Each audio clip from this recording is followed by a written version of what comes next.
Gothenburg in Sweden, home of Volvo, a place where drivers need to beware of the elks. On a test track, the company's showing me its unique experiment, and they'll need members of the public to help.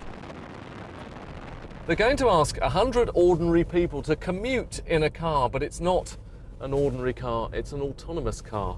And then they're going to tell those people they're actually free to do anything else instead, so perhaps they want to send an email. From the track to the evening commute, where next year Gothenburg's 100 volunteers will be driverless on specially picked roads. That's roads with no cyclists or pedestrians, and bearing in mind it's Sweden, no snow. The computer needs to see the white lines. About as hands-free as you can get, the man in charge of the technology told me what would happen in an emergency.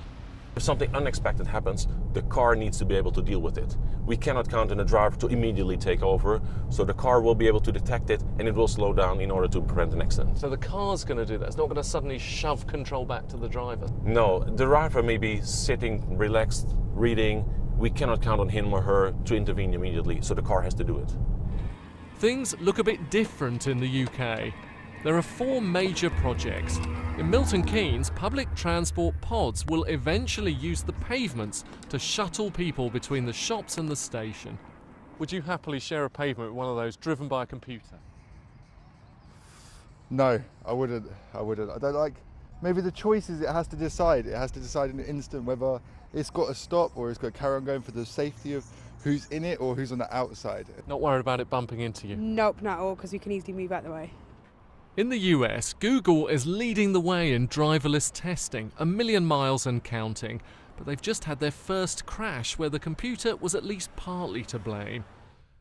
Experts describe a future straight out of a science fiction novel. You're going to see this technology in forklift trucks, in ports, on fields, down mines. It's the same stuff, and that for me is extremely interesting, that this technology is not just about transport, it's about all things that move. Back on the test track, time to enjoy a drama on the telly. It could still take a decade or even 2, but eventually children will marvel at the idea that people actually used to drive their own cars. Richard Westcott, BBC News, Sweden.